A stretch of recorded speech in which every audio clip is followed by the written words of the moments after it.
बिस्मिल्लाहिर्रहमानिर्रहीम। अस्सलाम वालेकुम। मैं हूं हाफिज़ ज़ैद और आप देख रहे हैं यूट्यूब चैनल सुनहरे वज़ाइफ। उम्मीद करता हूं आप देखने और सुनने वाले हज़रात खैर खैरियत से होंगे। तो अल्लाह ताला हम सबको अपनी रहमत के साए में रखे, आमीन। तो दोस्तों, आज की वीडियो नज़र बद के हवाले से है। अगर घर में किसी बच्चे को उसकी खूबसूरती की वजह से नज़र लग गई हो, या फिर ये ज़रूरी नहीं कि खूबसूरती की वजह से ही नज़र लगती है, ऐसा हरगिज़ नहीं है।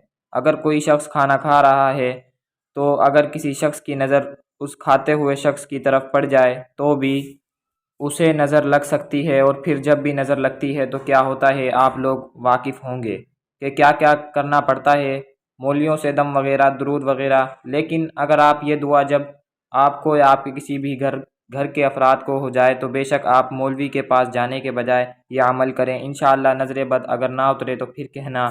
तो वो आयत बताने से पहले आप दोस्त अहबाब से मेरी गुजारिश है कि अगर आप मेरे चैनल पर नए हैं तो मेरे चैनल को सब्सक्राइब कर लें और मेरी वीडियो को लाइक भी लाजमी कर दें।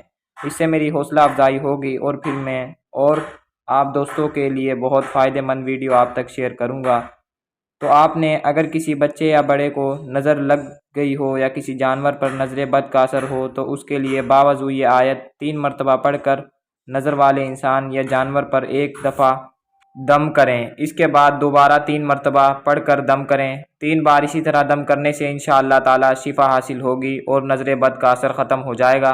तो वो आयत ये है नज़र बद दूर करने के लिए। यह आयत मैं आपको पढ़कर बता देता हूँ, इससे आपको तलफ़्फ़ुज़ का भी पता चल जाएगा। बिस्मिल्लाहिर्रहमानिर्रहीम। व इन यकादुल्लज़ीना कफ़रू लयुज़्लिक़ूनका बिअबसारिहिम लम्मा समिउज़्ज़िक्र व यक़ूलून इन्नहु लमजनून वमा हुवा इल्ला ज़िक्रुल लिल आलमीन। यह अमल आपने पूरे यकीन के साथ करना है तो ही यह अमल असर करेगा। और अगर मेरी वीडियो आपको पसंद आई हो तो लाइक लाजमी कर दीजिएगा।